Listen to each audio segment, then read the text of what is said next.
राम राम दोस्तों, मैं आपका Ravi sir study of Jogi channel में स्वागत करता हूं।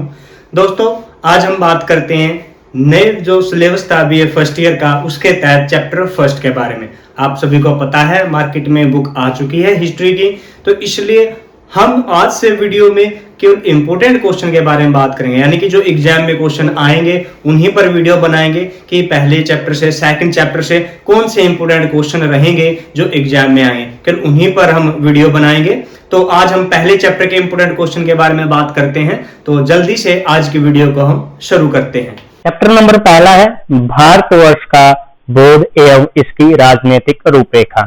क्वेश्चन पहला है, भारत की पहचान से जुड़े विभिन्न नामों का परीक्षण कीजिए। या फिर पूछ सकते हैं कि हमारे देश का नाम भारत कैसे पड़ा, विभिन्न संदर्भों का उल्लेख करें। ये क्वेश्चन पूछा जा सकता है। इसके लिए आंसर जो रहेगा वो देखते हैं। अब आंसर रहेगा, भारतीय संविधान में भारत राष्ट्र को राज्यों का संघ कहा गया है। संविधान के अनुसार इंडिया यानी कि भारत राज्यों का एक संघ होगा। वास्तव में यह आधुनिक पहचान मुख्यतः अंग्रेजी राज के विरुद्ध राष्ट्रीय संघर्ष के दौरान विकसित हुई, तथापि इसकी सांस्कृतिक जड़ी अतीत में काफी गहरी है। भारतीय उपमहाद्वीप और उसमें उभरी विविध सांस्कृतिक इकाइयों की पहचान अथवा नामकरण मुख्यतः भौगोलिक ढांचे, पौराणिक मान्यताओं एवं भरत वंश से जुड़ी हुई है। बाहरी दुनिया के लिए भारत में प्रवेश द्वार सिंधु नदी और इसका घाटीय क्षेत्र था, इसलिए उनके द्वारा सिंधु नाम के उच्चारण में हिंदू, इंडू या इंडीज, इंडस, इंडिया एवं सेंटू इत्यादि नामों का प्रचलन हुआ। शुरू में इन नामों की पहचान सिंधु नदी या इसके निचली घाटी तक ही सीमित थी, लेकिन कालांतर में यह पहचान हिंदुस्तान एवं इंडिया जैसे नामों के साथ व्यापक बनती चली गई। दूसरी ओर उपमहाद्वीप के आंतरिक विकास क्रम में भी भौगोलिक सांस्कृतिक पहचान उभरी, जैसे जम्बूद्वीप, भारतवर्ष एवं आर्यावर्त इत्यादि। ये नाम मुख्यतः पौराणिक कथाओं एवं वैदिक परंपरा से जुड़े हैं। उपरोक्त पहचानों में अंततः भारत ने सबसे अधिक व्यापकता ग्रहण की, यानी भारत नाम ने। तो ये भूमिका में लिखेंगे आप। भूमिका के बाद नामों का जिक्र करते हैं। पहले हिंदुस्तान। हिंदुस नाम सबसे पहले ईरानी यानी कि पारसी स्रोतों में आया है। ईरान के राजा ने निचले सिंधु क्षेत्र को अपने अधिकार में लेकर उसे हिंदुस कहा था। इतिहासकार मानते हैं कि ईरानी भाषा में स का उच्चारण नहीं है, इसे वह है के रूप में उच्चारित करते हैं, इसलिए सिंधु से हिंदू या हिंदूस शब्द बने। आगे चलकर कई शताब्दियों के बाद इसी संदर्भ में हिंदुस्तान शब्द उपयोग में लाया गया। ईरान के सासानी शासक शाहपुर प्रथम के अभिलेख, जो कि 262 ईस्वी का है, में हिंदुस्तान शब्द का उपयोग हुआ है। उसने इसका प्रयोग निचली सिंधु घाटी क्षेत्र के लिए किया। यह अभिलेख 3 भाषाओं में है, ईरानी, पल्लवी और यूनानी। इन 3 भाषाओं में है। ईरानी में हिंदुस्तान और इसी के समान अर्थ में, यूनानी में इंडिया और पल्लवी में हिंदी शब्द का प्रयोग किया गया। यानी 3 भाषा में, तीनों भाषा में अलग अलग नाम दिया गया है। यहाँ यह स्पष्ट है कि हिंदुस्तान शब्द शुरू में सिंधु नदी के डेल्टा क्षेत्र के लिए ही उपयोग में लाया गया था। मध्यकालीन अरबी फारसी लेखकों ने इस नाम का उपयोग सामान्यतः हिंदुस्तान के रूप में किया। यह सारे भारत का बोध कराता है, यानी कि शुरुआत में जितने भी नाम होंगे, ध्यान रखना भाई, ये पहले सिंधु नदी के आसपास के क्षेत्र के लिए ही प्रयोग होते थे, बाद में पूरे भारत के लिए हुए हैं, याद रखना। अब दूसरा नाम है इंडिया। भारत के संविधान में इंडिया शब्द भारत का पर्यायवाची है। इस नाम का उपयोग प्राचीन काल में लैटिन भाषा में किया गया। भारत का पर्यायवाची है। एक गलती हम करते हैं ना कि भारत हिंदी में और उसको इंग्लिश में इंडिया कहते हैं, लेकिन इंडिया शब्द पर्यायवाची है, ना कि भारत का इंग्लिश में नाम। तो आगे बात करते हैं। इस नाम का उपयोग प्राचीन काल में लैटिन भाषा में किया गया। 6वीं से 5वीं सदी ईसा पूर्व में पहली बार इंडिया नाम का उपयोग यूनानी इतिहासकार हेरोडोटस ने किया। हेरोडोटस को इतिहास का जनक कहा जाता है। उसने भारत के बारे में भी लिखा है। यद्यपि वह कभी भारत नहीं आया, उसने पारसी स्रोतों का उपयोग करते हुए हिंदूस को लैटिन भाषा में इंडिया कहा। ऐसा इसलिए हुआ क्योंकि यूनानी लोग है का उच्चारण नहीं करते। इस प्रकार सिंधु से हिंदूस और हिंदू से इंडिया नाम प्रचलन में आया। शुरू में यह नाम इंडिया भी सिंधु घाटी क्षेत्र का एक बोध करवाता था, लेकिन कालांतर में यह उपमहाद्वीपीय पहचान का पर्यायी बन गया। भारत और यूनान के बीच लंबे समय तक रहे संबंधों से ऐसा संभव हुआ है। सिकंदर के आक्रमण जो 326 ईसा पूर्व के समय बहुत से यूनानी विद्वान निकिस, अनिस्टिड्स और अरिस्टोकुल्स इत्यादि भी साथ आए थे। क्वेश्चन एमसीक्यू के लिए हो सकता है। इसके अंतर्गत कौन कौन से यूनानी विद्वान आए थे, तीनों के नाम और भारतीय संबंधी विवरण लिखा उन्होंने। यूनानी शासक सेल्यूकस और मौर्य शासक के बीच काफी गहरे संबंध रहे थे। मैक्सिमिज सेल्यूकस का राजदूत था जो चंद्रगुप्त मौर्य के दरबार में 305 से 298 ईसा पूर्व में रहा। उसने अपनी रचना इंडिका में भारतीय उपमहाद्वीप के लिए इंडिया शब्द का प्रयोग किया, यानी कि सबसे पहले किसने किया था, हेरोडोटस ने पूरे लगभग भारत के लिए, फिर किया मैक्सिमिज ने इंडिया शब्द का प्रयोग पूरे भारत के लिए। उल्लेखनीय है कि पहली शताब्दी ईसा पूर्व से भारत के भूमध्य सागरीय क्षेत्र के साथ बढ़ते व्यापारिक एवं सांस्कृतिक संबंधों के कारण इंडिया की धारणा और अधिक ठोस होती गई। वस्तुतः डियोडोरस पहली सदी ईसा पूर्व, स्ट्रेबो 64 से 19 ईसा पूर्व तथा एरियन 130 से 172 ईस्वी इत्यादि यूनानी लेखकों द्वारा लिखित भारत संबंधी ग्रंथों के अध्ययन से स्पष्ट हो जाता है कि इंडिया संज्ञा पूरे उपमहाद्वीप का बोध कराने लगी थी। यहाँ यह भी स्पष्ट करना जरूरी है कि यूनानी लेखकों को भारत के उत्तर में हिमालय और दक्षिण में समुद्र का ज्ञान तो था, लेकिन पूर्वी सीमा के बारे में उनकी धारणा स्पष्ट नहीं थी, न ही ये भारत के त्रिकोणीय आकार के बारे में स्पष्ट थे। तो दो नाम होंगे। तीसरा है सेंदु एवं इंतु। चीनी विद्वान झांगकियान ने सिंधु के निचले भाग एवं डेल्टा भाग के लिए सेंदु नाम का उल्लेख किया है। वह हान वंश के एक चीनी शासक के राजदूत के तौर पर बैक्टेरिया बल्ख गया था और अपने वृत्तांत विवरण में उसने बैक्टेरिया तथा गांधार के दक्षिण क्षेत्र यानी सिंधु डेल्टा क्षेत्र को सेंदु अंचल कहा है। उसने यह भी बताया है कि इस क्षेत्र में इसी नाम सिंधु की एक नदी यानी सिंधु बहती है, मतलब वो भारत नहीं आया, बैक्टेरिया गया था, वहां से भारत के विवरण, क्योंकि उनका आपस में व्यापार होता था, जिक्र करता है। यहाँ तक कि क्लियान ने इस क्षेत्र सेंधु के दक्षिण में समुद्र का भी उल्लेख किया है। बाद के चीनी विवरणों में सेंधु को तियानझू भी बताया गया है। 7वीं शताब्दी में भारत आए चीनी यात्री ह्यूनसांग ने भारतीय उपमहाद्वीप को तियानझू के साथ इंतु यानी सिंध भी कहा है। उल्लेखनीय है कि वह 629 ईस्वी में भारत आया, कौन, ह्यूनसांग, और लगभग 15 साल बाद 644 ईस्वी में वापस चीन गया। इस दौरान उसने लगभग पूरे भारत का भ्रमण किया। अपना यात्रा वृत्तांत की लिखा।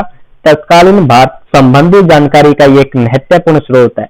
इसमें तियानझू या इंतु नामों का उल्लेख है भारत के लिए, और सारे उपमहाद्वीप के लिए ये शब्द प्रयोग किया गया है। अगला नाम है सप्त सिंधवय। ऋग्वेद के 7वें मंडल में सप्त सिंधवय शब्द का प्रयोग हुआ है। वैदिक साहित्य में यह प्राचीनतम अक्षेत्र या पहचान का बोध कराता है। उल्लेखनीय है कि यह पहचान भी सिंधु और उसकी सहायक नदियों के क्षेत्र के आधार पर ही उभरी है। इस क्षेत्र की ऋग्वेद में देव निर्मित प्रदेश के रूप में प्रशंसा की गई है। नदी स्तुति सूक्त में सिंधु और उसकी सहायक नदियों का सजीव वर्णन मिलता है। इन जलधाराओं में सिंधु को अग्रणी और स्वामिनी कहा गया है। सब सिंधु का ऋग्वेद में कोई सीमांकन नहीं है, सीमा नहीं बताई गई कहां तक है, लेकिन वर्णन से पहले सहज ही आभास होता है कि इसमें उत्तर पश्चिमी सीमा प्रांत यानी कि पाकिस्तान, पंजाब क्षेत्र यानी कि भारत और पाकिस्तान वाला, निचली सिंधु घाटी यानी उपत्यका तथा अफगानिस्तान के क्षेत्र शामिल है। यानी कि आभास होता है, स्पष्ट वर्णन नहीं किया गया है। गंगा यमुना दोआब क्षेत्र इसमें शामिल नहीं था, ये बात याद रखना। फिर अगला नाम है आर्यव्रत। 1000 ईसा पूर्व के बाद वैदिक जनों का प्रसार पूर्व में गंगा यमुना दोआब क्षेत्र में होता चला गया। उत्तर वैदिक साहित्य में भारत के उत्तरी तथा मध्य प्रांतों के क्षेत्र को आर्यावर्त के नाम से पुकारा गया।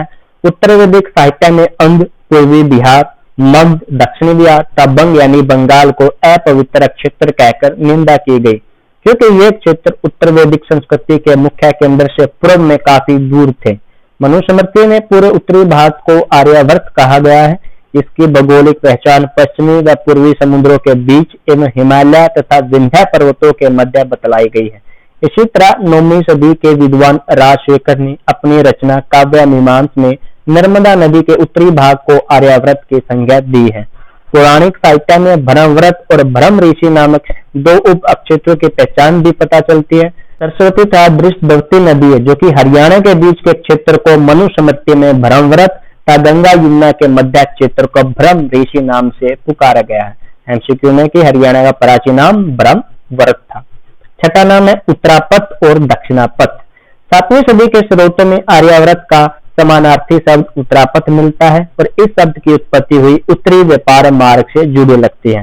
राजशेखर ने अपनी रचना काव्य मीमांस में उत्तरापथ की स्थिति को स्पष्ट किया। कहते हैं कि पृथुदक अर्थात पेहवा हरियाणा में जो नामक स्थान से उत्तरापथ आरंभ होता था और उत्तरापथ की इसी धारणा के अंतर्गत सम्राट हर्षवर्धन को सकलोत्तर पथनाथ कहकर संबोधित किया है। उत्तरापथ के समान ही दक्षिण भारत के लिए दक्षिणापथ के उल्लेख मिलते हैं। दोनों नामों का संबंध उत्तर और दक्षिण भारत में विकसित हुए मुख्य व्यापारिक मार्गों से लगता है। दोनों पथों के बीच की सीमा विंध्या पर्वत रही। यूनानी लेखकों ने नर्मदा नदी के दक्षिण क्षेत्र को दाकिनाबादेश कहा।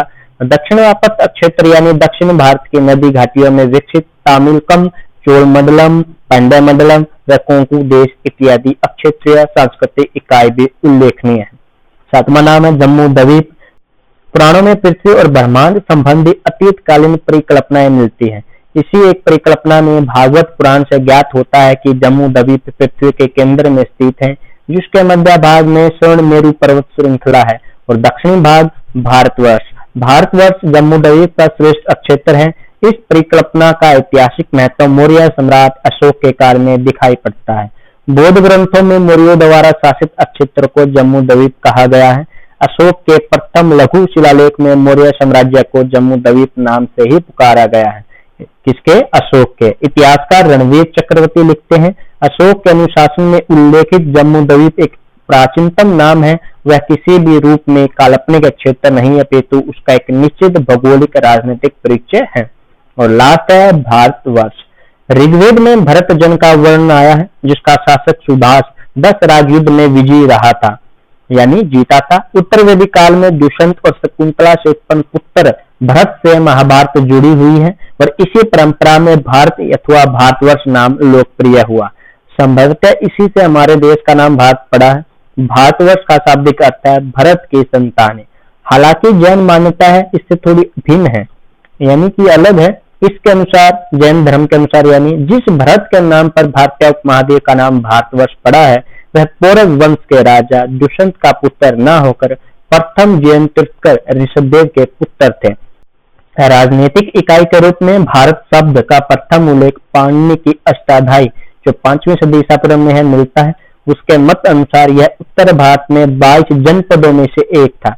एक भूभाग के रूप में भारतवर्ष का नाम संभवतः पहली बार खारवेल की हाथी गुफा परस्ती जो कि उड़ीसा में मिलता है और यह परस्ती संभवतः ईसा पूर्व पहली शताब्दी की, यानी पहली शताब्दी ईसा पूर्व की। इस परस्ती में भारतवर्ष को प्राकृत भाषा में भरतवर्ष लिखा गया है। यहाँ उल्लेखित भारतवर्ष सारे उपमहाद्वीपीय भूभाग का बोध नहीं करवाता। इसमें केवल मध्य गंगा घाट यानी मथुरा से मग के बीच का क्षेत्र है, याद रखना, को ही भारतवर्ष के नाम से संबोधित किया गया। आगे चलकर ईसा की 4वीं-5वीं सदी में जाकर पौराणिक परंपरा में समुद्र से हिमालय तक के विशाल भूभाग को भारतवर्ष नाम से पुकारा जाने लगा। तो ये भाई 8 नाम भारतवर्ष के क्वेश्चन नंबर पहला। अब इस लेसन से जो दूसरा क्वेश्चन पूछा जा सकता है वह है भारत की सांस्कृतिक पहचान पर एक संक्षिप्त निबंध लिखिए। और इसके बारे में क्या, पहले भूमिका देखते हैं। भारत की सांस्कृतिक पहचान विविधता में एकता से बनी है।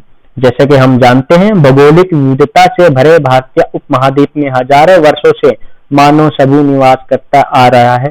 स्वाभाविक तौर पर इनमें क्षेत्रीय संस्कृतियों और उप संस्कृतियों का उदय हुआ। अनेक भाषा और बोलियां विकसित हुई, लेकिन यह सामाजिक विकास पूर्ण रूप में अलग थलग नहीं था। प्राचीन काल से इन विविधताओं में एक स्तर पर सामंजस्य प्रक्रिया भी चलती रही, इनके आपस में मेल मिलाप, और इसी मिलन प्रक्रिया से भारत की सांस्कृतिक पहचान निर्मित हुई। संस्कृति, रीति रिवाज, परंपराओं और विश्वास प्रणाली के साथ जीवन मूल्य की एक व्यवस्था होती है जो संपर्क प्रक्रिया में फलती फूलती है और व्यापकता के साथ स्थायी मूल्यों को जन्म देती है। भारत के मनीषियों और विभिन्न चिंतनधाराओं यानी कि ऋषि मुनियों और जो चिंतक थे, वेद, वेदांत, बौद्ध, जैन, शाक्य, भागवत एवं संत परंपरा जिन्होंने इस्लाम में सत्य की खोज के लिए निरंतर प्रयास किए हैं। इसी प्रक्रिया में उन्होंने विविधता में एकता के आधार मूल्य को प्रतिष्ठित किया। सत्य, प्रेम, अहिंसा, सहिष्णुता इत्यादि ऐसे ही सार्वभौमिक मानवीय मूल्य हैं। वैदिक और वेदांतिक मनीषियों ने विविधता में एकता और एकता में विविधता के साक्षात करने की दृष्टि दी है। यानी कि भारत में विविधता में एकता या एकता में विविधता कह सकते हो है। इस दृष्टि में जोड़ने की जो प्रवृत्ति है, घृणा और भेद के लिए स्थान नहीं है, यानी कि किसी के लिए घृणा और भेद नहीं करना। मनुष्य सहित सभी जीवों निर्जीवों में एक ही भ्रम परम तत्व है, तो फिर झगड़ा किसका किसके साथ, यानी कि ये कहते हैं कि हर एक में जीव है निर्जीव एक ही ब्रह्म तत्व है, तो फिर किसके नाम पर झगड़ा है। इसी में दया प्रेम और अहिंसा की अनुभूति होती है, समानता के भाव उपजते हैं। स्वामी विवेकानंद कहते हैं सभी दोषों की उत्पत्ति, जैसे कि हमारे शास्त्र कहते हैं, भेदभाव में विश्वास रखने के कारण होती है, और समानता सर्वभूतों यानी कि जीव निर्जीव के अंतर स्थित एक तत्व में विश्वास करने से प्राप्त होती है, यानी कि किसी के साथ भेदभाव नहीं करो, सबको एक मानो। यह महान वेदांतिक आदर्श है। मध्यकालिक संत परंपरा में भी यही प्रेम वाणी और समन्वय दृष्टि अभिव्यक्त हुई है। विविधता देखते हैं, विविधता क्या है। विविधता का आधार भाषा, धर्म, विश्वास, रहन सहन, रीति रिवाज, खान पान इत्यादि की परंपराएं। तो पहले धार्मिक विविधता देखते हैं। भारत में विविध धर्म और उनसे जुड़े संप्रदाय पैदा हुए हैं। इनमें वैदिक धर्म, बौद्ध, जैन, भागवत, वैष्णव, शाक्त इत्यादि प्रमुख हैं। इन धर्म परंपराओं में भी आगे अत्यधिक विविधता देखी जा सकती है। संप्रदाय और उप संप्रदाय की एक लंबी श्रृंखला, यानी कि आगे ये भी बटे हुए हैं। मध्यकाल की भक्ति आंदोलन में भी इसमें नए आयाम जुड़े। इन सभी का देशव्यापी प्रसार भी देखा जा सकता है। धर्म तो भाषा विविधता देखते हैं। भाषाई दृष्टि से भारत एक समृद्ध देश है। यहाँ अनेक भाषाएं हैं और बोलियां बोली जाती हैं। यहाँ तक कि संविधान में भी 22 भाषाओं को मान्यता दी गई है। वास्तव में इस विविधता से भारत की पहचान सुदृढ़ हुई है। भाई आपके लिए क्वेश्चन है, अगर पता है तो कमेंट में बताना, भाषा और बोली में क्या अंतर है, इसका आपको जवाब देना है। भाषा और बोली में क्या अंतर है, कमेंट करके आप आंसर बता सकते हैं। उत्तरी भारत की भाषाओं में हिंदी, पंजाबी, उड़िया, बंगाल इत्यादि भाषाओं के विकास में संस्कृत का योगदान रहा है। दक्षिण भारत में भी मराठी, कन्नड़, तेलुगु, मलयालम आदि भाषाओं में समृद्ध साहित्य परंपरा रही है, और इसी तरह उत्तरी पूर्वी भारत में अनेक भाषाएं बोली जाती हैं, और सभी की जनी संस्कृत है। भाई तीसरी है अक्षेत्रीय सांस्कृतिक इकाई, ये विविधता है। भारत के अलग अलग भौगोलिक क्षेत्रों में स्थानीय सांस्कृतिक इकाइयों का निर्माण हुआ। ये इकाइयां पंजाब, बंगाल, उड़ीसा, असम व आगे पूर्वोत्तर अंचलों में स्पष्ट रूप में देखी जा सकती है। दक्षिण में महाराष्ट्र, कर्नाटक, आंध्र, तेलंगाना, तमिलनाडु व केरल आदि में अक्षेत्रीय पहचानें बनी। ये विविध अक्षेत्रीय संस्कृतियां भारत की संस्कृति का अहम हिस्सा है। भारत से इन पहचानों को अलग नहीं किया जा सकता, ये सब मिलकर भारत का निर्माण करते हैं। अब एकता की विविधता यानी कि अलग अलग क्या था, एकता की प्रक्रिया देखते हैं। भारत में वैदिक धर्म का प्रभाव।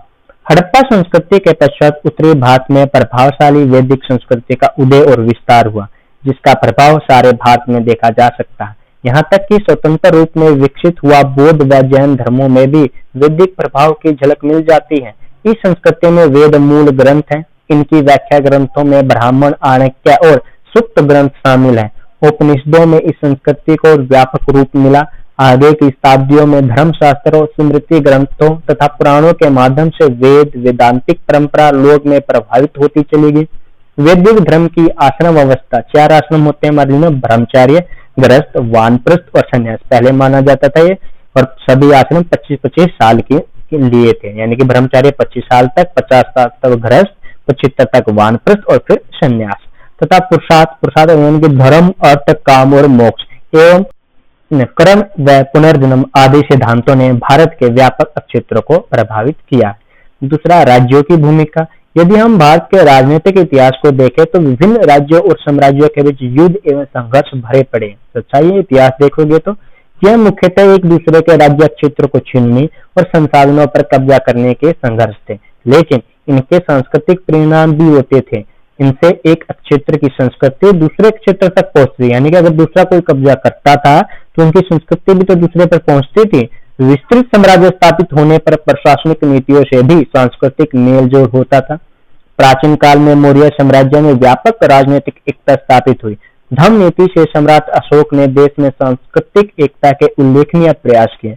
गुप्त शासक समुद्रगुप्त और दक्षिण भारत में राजेंद्र चोल जैसे शासकों के विजय अभियान भी उत्तर दक्षिण में संपर्क स्थापित करने की दृष्टि से महत्वपूर्ण है। जैसे बताएं, समुद्रगुप्त ने दक्षिण भारत को जीता था और दक्षिण भारत के शासक राजेंद्र चोल ने उत्तर भारत को जीता, तो दोनों की संस्कृतियां मिली है उस समय। ये है। तीसरा, रामायण और महाभारत की भूमिका।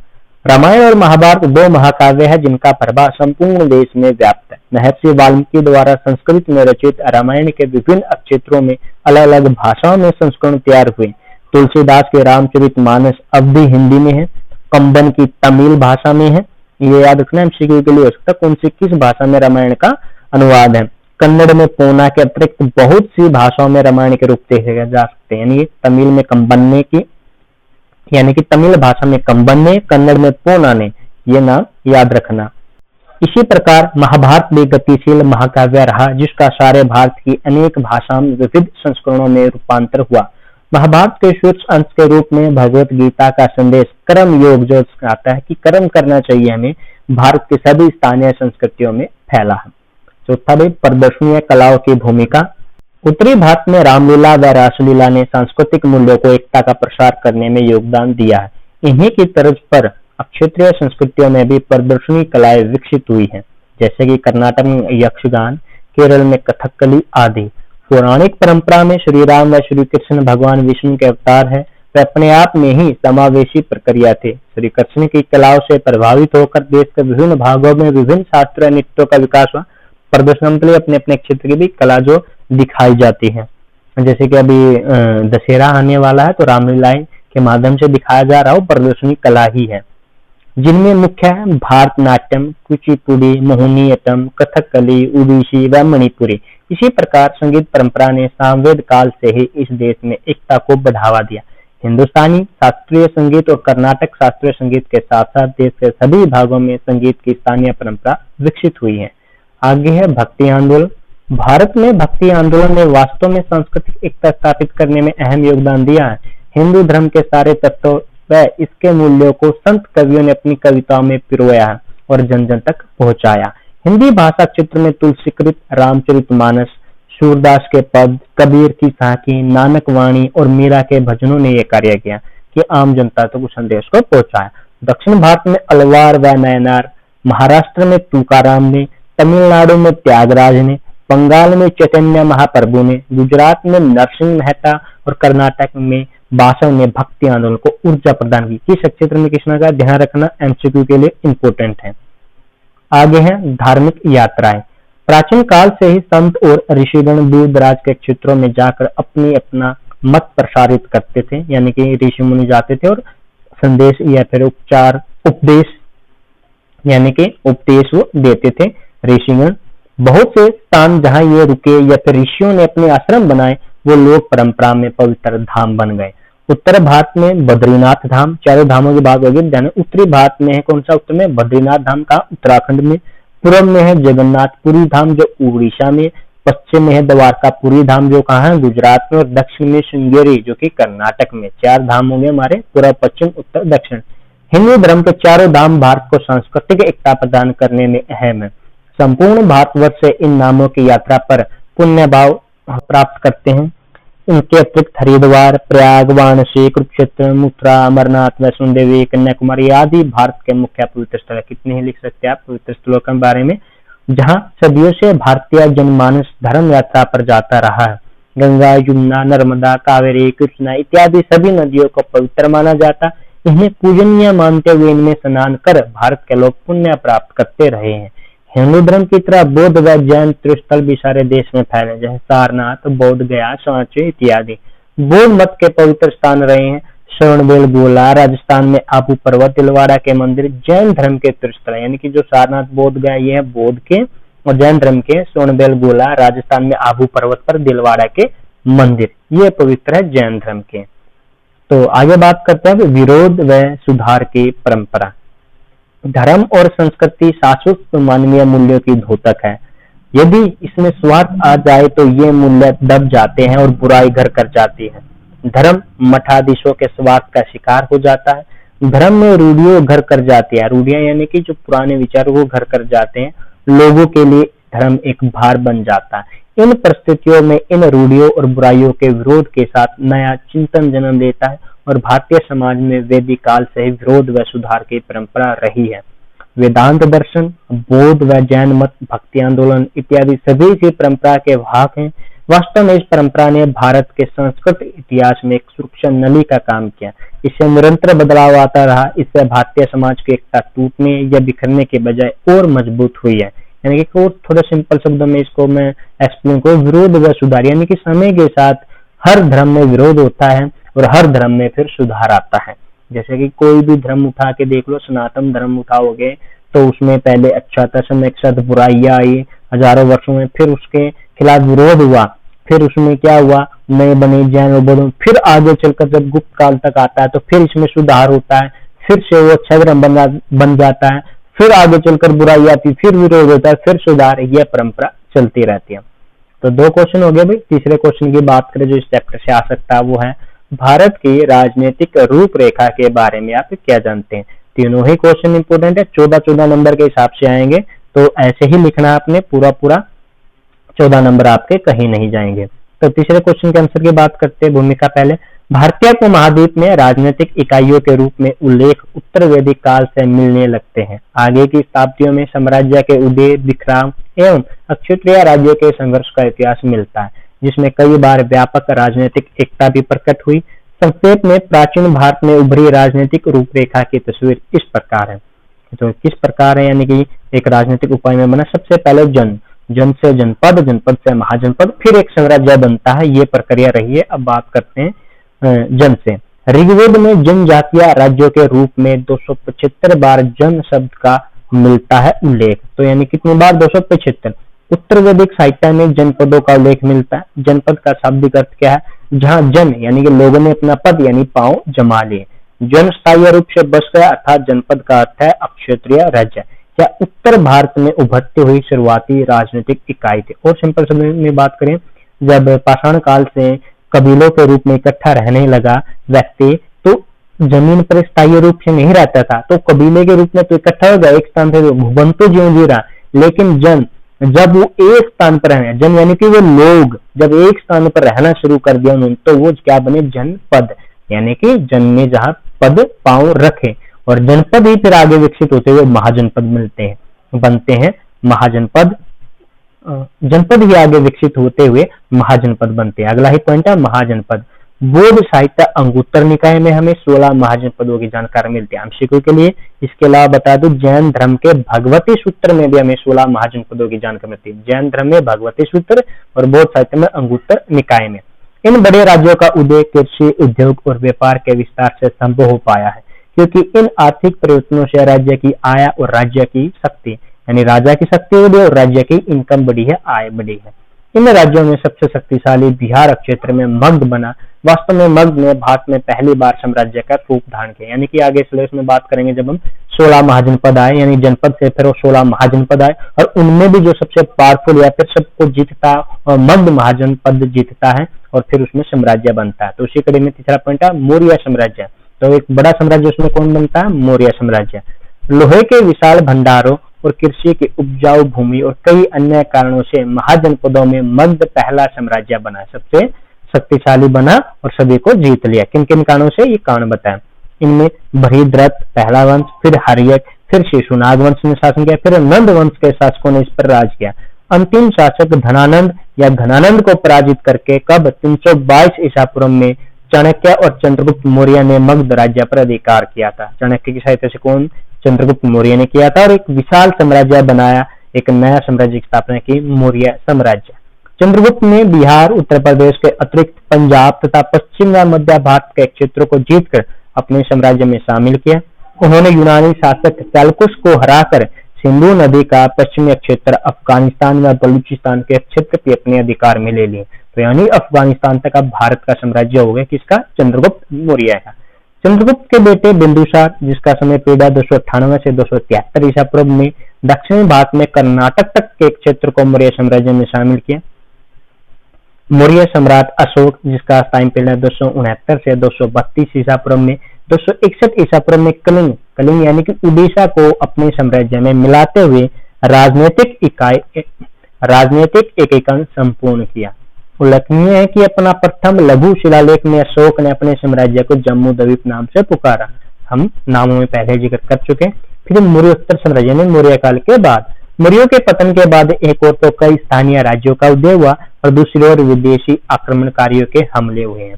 इन छोटे मोटे राजा उत्पन्न हुए और बाहरी आक्रमणकारियों ने हमले किए। इन विदेशियों ने लंबे समय तक उत्तर पश्चिम भारत में राज किया और यहीं के होकर रह गए। उनके साथ आई कला और ज्ञान ने भारतीय संस्कृति की विरासत को किसी में आकर मिल गए। इन विदेशी आक्रामकताओं की श्रृंखला में सबसे इम्पोर्टेंट है कुषाण, यानी कि बहुत सारे आते हैं शक है पहला कुषाण, लेकिन इम्पोर्टेंट है कुषाण। कनिष्क के नेतृत्व में कुषाण साम्राज्य अपने शिखर पर पहुंचा। सबसे इम्पोर्टेंट राजा कुषाण वंश का कनिष्क। इस साम्राज्य ने उत्तर पश्चिम भारत ही नहीं बल्कि अफगानिस्तान, यानी कि केवल उत्तर पश्चिम भारत नहीं है कुषाण वंश के शासकों के अधीन, अफगानिस्तान, मध्य एशिया और चीन तक का क्षेत्र शामिल था। गंगा, सिंध व अक्सस नदियों की उपजाऊ घाटियों पर नियंत्रण था उनका। इसके अलावा चीन से पूर्वी यूरोप जाने वाले तीनों रेशम मार्गों पर अधिकार था। फलतः भारत में व्यापार व उद्योग की नई संभावनाएं खुली और शहरों का उल्लेखनीय विकास हुआ। सम्राट कनिष्क ने मौर्य शासक अशोक की तरह बौद्ध धर्म को संरक्षण दिया। गांधार कला के विकास में कनिष्क का योगदान है। मूर्ति कला की यह शैली भारतीय और यूनानी कला शैली के परस्पर मिलन से पैदा हुई थी। दक्कन में भी कई क्षेत्रीय राज्यों का उदय हुआ, जिनमें से सातवाहन साम्राज्य उल्लेखनीय है। इसका उदय ईसा पूर्व की पहली सदी के लगभग मध्य में हुआ और लगभग 300 वर्षों के अस्तित्व में रहा सातवाहन वंश। प्राचीन दक्कन में सभ्यता व संस्कृति के विकास में इस राज्य का महत्वपूर्ण योगदान है। किसका? सातवाहन वंश का। फिर बात करते हैं इंपोर्टेंट साम्राज्य की, गुप्त साम्राज्य। भारत के इतिहास में गुप्त साम्राज्य का विशेष महत्व है। समुद्रगुप्त, चंद्रगुप्त द्वितीय, जिसको विक्रमादित्य भी कहते हैं, कुमारगुप्त और स्कंदगुप्त जैसे शक्तिशाली शासक हुए। इन शासकों ने एक बार पुनः भारत के विस्तृत क्षेत्र को राजनीतिक एकता के सूत्र में बांधा, यानी मौर्य काल के बाद जो बिखर गया तो उसको एक किया। समुद्रगुप्त के समय से विजय अभियान चलाकर लगभग समस्त उत्तर भारत के छोटे बड़े राज्यों और गणराज्यों को अपने अधीन किया। किसने? समुद्रगुप्त ने। इनका प्रत्येक प्रशासनिक नियंत्रण मुख्यतः उत्तर भारत पर ही था, परंतु शक्ति प्रभुत्व लगभग संपूर्ण भारत में, यानी किसने दक्षिण को जीतकर उसको अपने साम्राज्य में नहीं मिला, क्योंकि उस समय यातायात के साधनों का अभाव था और भी कई कारण थे कि वो वहां से साम्राज्य नहीं कर सकता था। इसलिए उनका यह प्रभुत्व लगभग 2 शताब्दियों, चौथी से छठी तक रहा। इस बीच सांस्कृतिक क्षेत्र में तो उल्लेखनीय प्रगति हुई। बारनेटा नामक विद्वान ने इस संदर्भ में लिखा, प्राचीन भारत के इतिहास में गुप्त काल का वही महत्व है जो यूनान के इतिहास में पेरिक्लिन युग का। फिर पूर्व मध्यकाल, गुप्त साम्राज्य के पतन के बाद राजनीतिक अस्थिरता का दौर आया। गुप्त साम्राज्य के बाद फिर छोटे छोटे टुकड़ों में बट गया, फिर राजनीतिक विकेंद्रीकरण हुआ। इस बीच गंगा यमुना दोआब में पुष्यभूति वंश उभरा। दक्षिण के रायचूर दोआब यानी कि कृष्णा और तुंगभद्रा नदियों के बीच के क्षेत्र में चालुक्य राजवंश उभरा। पुष्यभूतियों में हर्षवर्धन जो 606 से 647 हुई है, इंपोर्टेंट राजा रहता है, ने उत्तर भारत में कन्नौज को राजधानी बनाकर राजनीतिक एकता स्थापित की। लेकिन इस साम्राज्य के पतन के बाद उत्तर भारत राजनीतिक रूप से कमजोर पड़ गया। ऐसी स्थिति में कन्नौज पर विजय हासिल करने के लिए, क्योंकि फिर कन्नौज एक इंपोर्टेंट बन गया कि जो भी कन्नौज पर अधिकार करेगा पूरे उत्तर भारत पर अधिकार करेगा, तो इसके लिए 3 शक्तियों के बीच लड़ाई होती है। पाल वंश जो पूर्व में बंगाल पर शासन कर रहा, प्रतिहार जो पश्चिम में है और गुजरात पर शासन कर रहा है, और राष्ट्रकूट जो दक्कन में है और महाराष्ट्र में शासन कर रहे हैं। इन तीनों के बीच संघर्ष होता है, जिसे इतिहास में त्रिकोणीय संघर्ष कहते हैं। तो भाई त्रिकोणीय संघर्ष के ऊपर वैसे मैंने वीडियो बना रखी है, आप डिटेल जानना चाहते तो आप वहां से देख सकते हैं, मैं डिस्क्रिप्शन में इसका लिंक दे दूंगा त्रिकोणीय संघर्ष का। यह लड़ाई तीनों ही शक्तियों के लिए घातक सिद्ध हुई। केंद्रीय सत्ता कमजोर पड़ गई और उत्तर भारत में बड़ी संख्या में राजपूत राजवंशों का उदय हुआ, क्योंकि तीनों में से कोई भी नहीं जीत पाया, तीनों ही आपस में लड़कर कमजोर हुए हैं। जो अपनी शक्ति बढ़ाने के लिए परस्पर संघर्ष रहे, प्रतिहार यानी कि फिर इनके बाद जो राजपूतों का उदय हुआ, उनमें प्रतिहार, चौहान और गढ़वाल वंश के शासकों ने इसमें काफी सफलता भी हासिल की। उदाहरण के लिए चौहान वंश के प्रतापी शासक पृथ्वीराज चौहान जो 1172 से 1192 ईस्वी के अंतर्गत राज्य में जोधपुर, अजमेर के अतिरिक्त दिल्ली, कालिंजर, महोबा व भटिंडा तक का क्षेत्र शामिल था। पृथ्वीराज चौहान के अंदर, पृथ्वीराज चौहान के नियंत्रण में। उत्तर दक्षिण में इस दौरान राजेंद्र चोल के नेतृत्व में चोल साम्राज्य अपने शिखर पर पहुंचा, यानी कि दक्षिण में कौन है? राजेंद्र चोल। इस समय लगभग सारे दक्षिण क्षेत्र पर अधिकार करके उत्तर में विजय अभियान चलाया था उसने, और गंगा क्षेत्र को जीतकर गंगकोट की उपाधि दान की। एमसीक्यू के लिए क्वेश्चन, गंगकोट की उपाधि किसकी है? राजेंद्र चोल की। मालवा, सुमात्रा, जावा, श्रीलंका व अन्य द्वीपों पर भी उसने अपना अधीन यानी द्वीपों को भी अपने अधीन किया, यानी कि इनको भी जीतकर अपने साम्राज्य में मिला लिया। फिर बात करते हैं भाई अब मध्यकाल की। परस्पर संघर्ष राजपूत राज्यों की कमजोरी का लाभ उठाते हुए तुर्क आक्रमणकारी यानी कि मोहम्मद गोरी ने उत्तर भारत पर अधिकार कर लिया। इस तरह दिल्ली सल्तनत जो 1206 से 1526 ईस्वी तक चलती है स्थापित हुई, जिसके अंतर्गत लगभग सारे भारत पर नियंत्रण स्थापित कर राजनीतिक एकता स्थापित की। लेकिन इसके बाद दिल्ली सल्तनत की पतन की अवस्था में मुगल साम्राज्य की स्थापना हुई, कब 1526 में, और अगली दो शताब्दियों तक मुगलों ने भी विस्तृत साम्राज्य स्थापित किया। मुगलों की पतन की अवस्था में यूरोपीय शक्ति ने अपने पांव भारत में पसारने शुरू किए और अंततः जो यूरोपीय शक्ति जीतती है वह अंग्रेजी राज की स्थापना। तो इस तरह अब हम प्राचीन समय से लेकर अंग्रेजी काल तक आए कि किस तरह राजनीतिक इकाई रही भारत में। अब निष्कर्ष तौर पर बात करें तो निष्कर्ष तौर पर कहा जा सकता है इसका निष्कर्ष भारत की राजनीतिक रूपरेखा कोई निश्चित नहीं रही। प्रारंभिक वैदिक काल में कबीले के लोगों की जन राज्य में भूमिका थी, जन स्वभाव का राज्य पर नियंत्रण रहता था। लेकिन आगे की शताब्दियों में जब जनपद, महाजनपद और साम्राज्य बने तो लोगों की राज्य में भूमिका समाप्त हो गई।